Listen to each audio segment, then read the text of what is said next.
but yeah, we're having a great time. And I think that I can't take all the credit. The technology has improved a lot. So in order, we're almost everyone's using 3D scanners now. So the accuracy's gone up. Yes, yeah. That's the amazing thing. Going back to my tooth experience, to have 4 crowns done. I come in the morning, Right. have the spa experience, Yep. and by 2 o'clock in the afternoon, I'm walking out with 4 beautiful teeth. Right. Yep. That's amazing to me. In the past, it would have been this 2-step grinding process, right? Right. You come in, you have the fake teeth for, that's how it was the first time. Yeah. You have this like little plate of mush that are supposed to be temporary teeth in your mouth, and you're hoping it doesn't fall out. And if it does, you have a little packet of glue just in case, because what's underneath would look horrific if you or anybody saw it. But in your case, I just couldn't believe how fast it was that you can have brand new teeth in your mouth, 4 of them, inside of hours. And they're perfect. Perfect. Yeah, there's been 3 or 4 different technologies that have improved: hardware, software, chemistry, and I think the last one would be style. Well, the way that you invest in technology, that's the other thing that I've noticed over the years. Like, you spare no expense when it comes to cutting edge technology.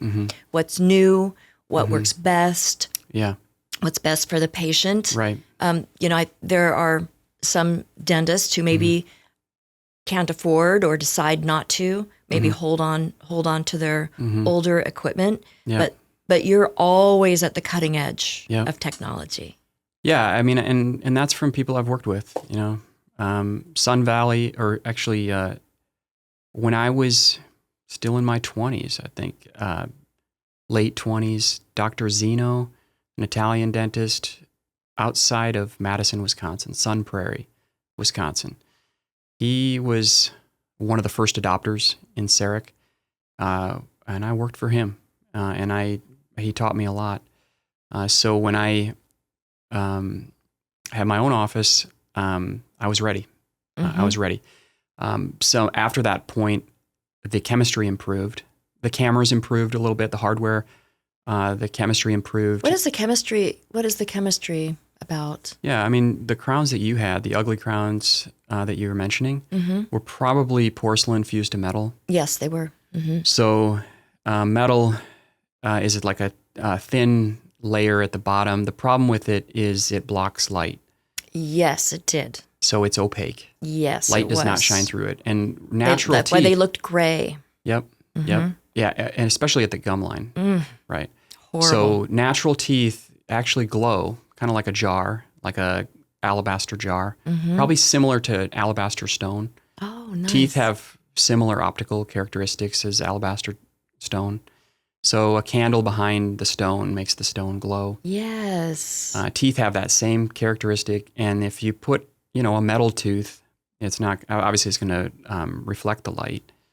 And then they would stack sand, type of sand, that would become like a shade of white on top of the metal to for it to look like a tooth. Now this is technologies that's been replaced now.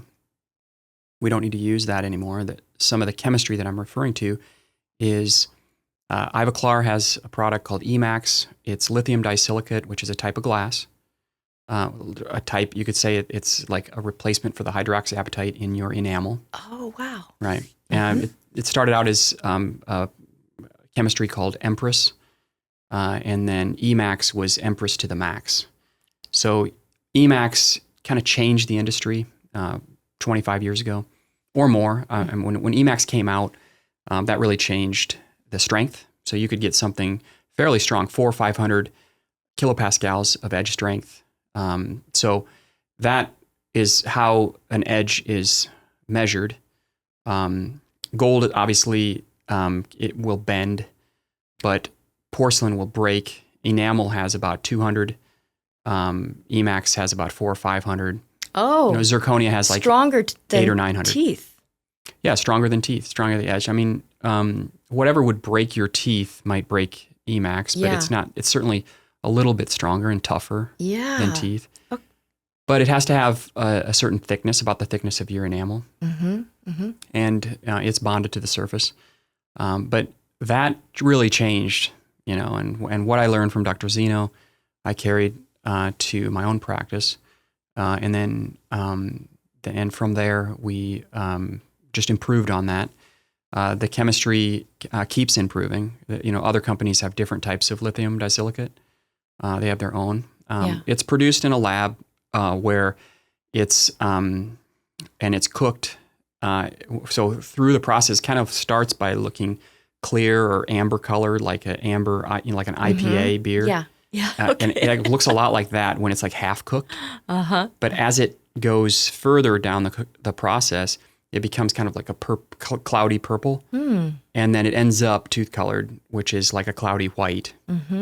And that cloudy white shade matches, the shade we're going for in your case. Right. And then and it's pretty strong stuff. Yes. And there's margin parameters that we're dealing with. Are we going to polish it? Are we going to glaze it? And so that kind of is taken into effect, especially at the margin and the contacts, like between your teeth where you floss. Yes.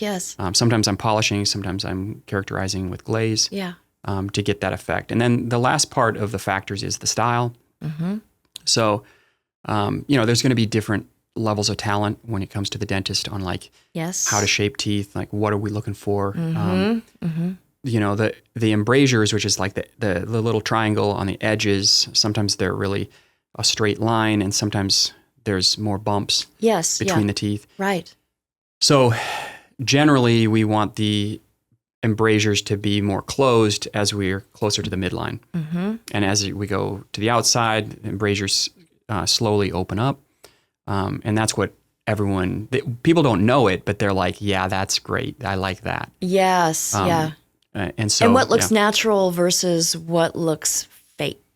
Yeah, I mean, if you have all your embrasures closed or like there's no differences, that's going to look like denture teeth, right? Yes, that's going to look denture like teeth. You're going to look like, hey, those aren't real. Yes.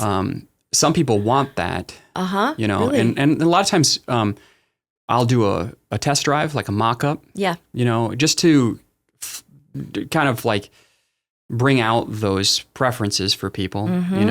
If they're saying something that I'm not sure they really want it. Yes, right. Wow. And we'll do a mock-up and say, here you go, what do you think? And then we can easily make changes and then scan that prototype, do a 3D scan that can be I remember basically, that part. Delivered to the lab or like used for a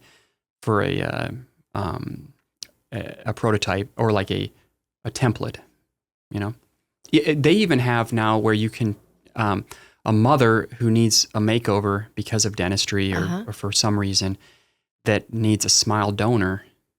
And this is astonishing and wonderful. And she will actually get a 3D scan of the daughter donated to the mother.